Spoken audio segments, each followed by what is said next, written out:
Have you ever wondered why God, who appeared so directly and powerfully in the Old Testament, seems to vanish in the New Testament? In the Old Testament, God talks to Moses, gives commandments, and performs mighty miracles. But after that, he's never seen or heard from in the same way again.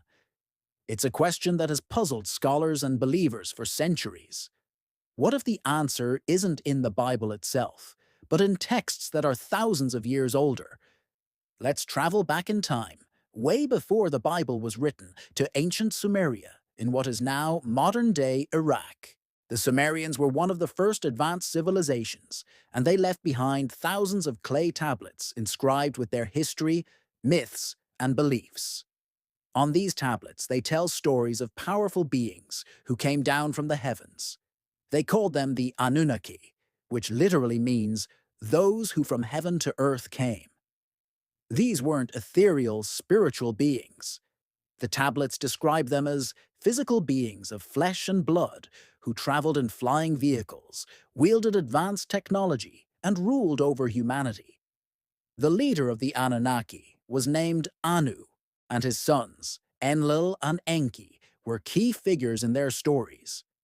According to the Sumerian texts, the Anunnaki came to Earth in search of gold. They needed it to repair the atmosphere of their home planet, Nibiru. Mining gold was hard work, so they decided to create a worker race to do it for them. The Sumerian creation story, the Atrahasis, describes how the god Enki, a brilliant scientist, took the essence of a primitive hominid already on Earth and mixed it with the blood, or DNA of the Anunnaki to create the first humans, the Adamu. Does Adamu sound familiar? It's strikingly similar to the biblical name Adam. Now let's compare this to the book of Genesis. In Genesis, God says, "Let us make man in our image, after our likeness." The use of us and our has always been a point of debate. Who was God talking to? Some say it refers to the Trinity, others to the royal we. But the Sumerian texts offer another possibility. Could it be the Anunnaki Council, led by Enlil and Enki, discussing the creation of their new worker species? The Bible says God formed Adam from the dust of the ground. The Sumerian tablets say the Anunnaki created humans from the clay of the earth. The parallels are hard to ignore. Let's look at the Great Flood. In the Bible, God is displeased with humanity's wickedness and decides to wipe them out with a global flood, saving only Noah and his family.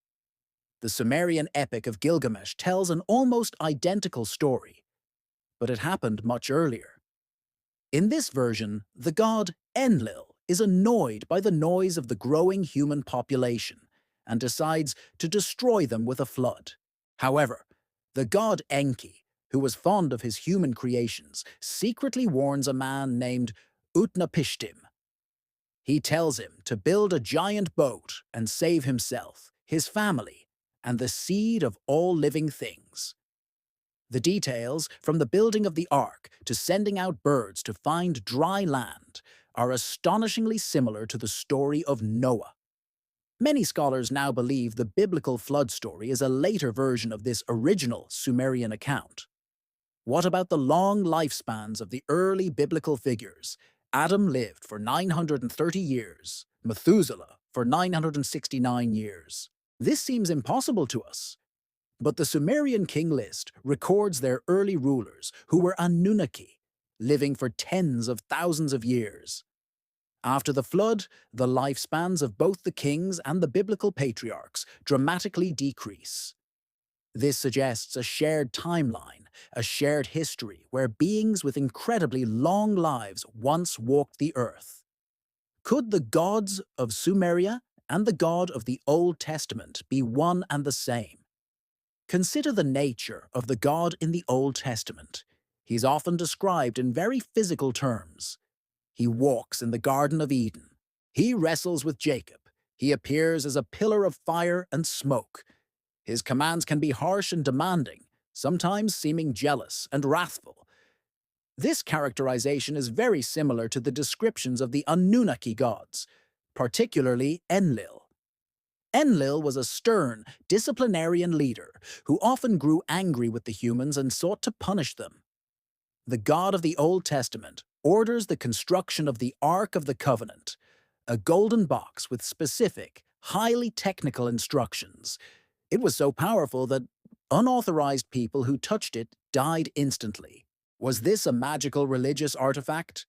Or a piece of advanced technology, perhaps a power source or a communication device, left behind by the Anunnaki?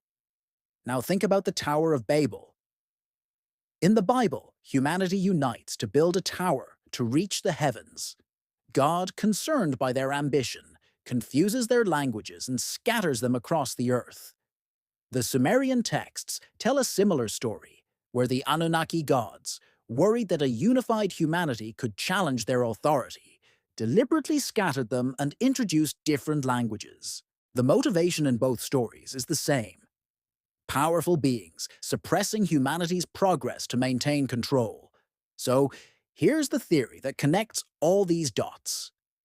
What if the Anunnaki, these extraterrestrial beings from Nibiru, were the original gods who interacted with early humanity? What if the Sumerians documented these interactions on their clay tablets, recording their history as they experienced it? And what if, centuries later, these stories were adapted and retold, forming the basis of the Old Testament? This would explain why the God of the Old Testament appears so physical, so human-like in his emotions, and so involved in worldly affairs. He wasn't an omnipresent, ethereal spirit. He was the leader of a group of advanced beings on a mission. And this brings us back to our original question: why did God disappear? The Sumerian texts say that after a long period on Earth, the Anunnaki eventually left. Their mission was complete, or perhaps internal conflicts and the aftermath of their own wars forced them to depart. They promised to return one day, but for thousands of years, they haven't been seen. If the Anunnaki were the gods of the Old Testament, their departure would perfectly explain the sudden silence. The direct, physical interactions stopped because the physical beings were no longer here. What was left was their legacy, their stories, and the religions that grew from the memory of their time on Earth. The New Testament represents a significant shift. The concept of God becomes more abstract, more spiritual and loving. It's a message of inner faith rather than obedience to a physical ruler in the sky. This could be interpreted as humanity's evolution of thought, moving from the worship of powerful physical beings they could see to the concept of a universal, transcendent spiritual force. The stories of the Anunnaki were passed down, and over time, their identity as flesh and blood aliens was forgotten, replaced by the idea of an all-powerful, singular, spiritual God. This isn't about disproving anyone's faith. It's about looking at history through a different lens and asking questions. The similarities between the Sumerian tablets and the Old Testament are too numerous and too specific to be mere coincidence.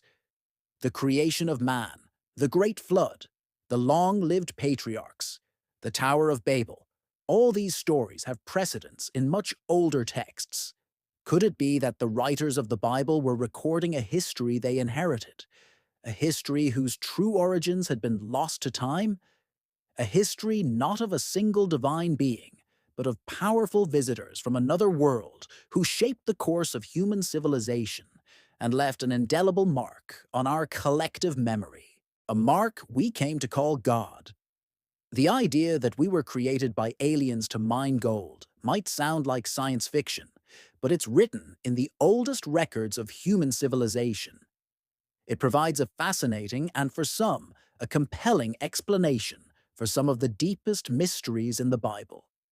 It explains the us in Genesis, the human-like anger and jealousy of God, and most importantly, his sudden and complete disappearance. The gods of Sumeria left. The God of the Old Testament went silent. Perhaps they were one and the same all along. What do you think? Did ancient astronauts visit Earth and become our gods? Or are these just myths from different cultures that happen to share common themes?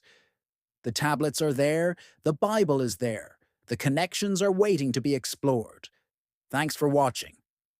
If you found this journey into the past as fascinating as I do, make sure to like, subscribe, and hit that notification bell so you do not miss our next deep dive into the mysteries of history. See you next time.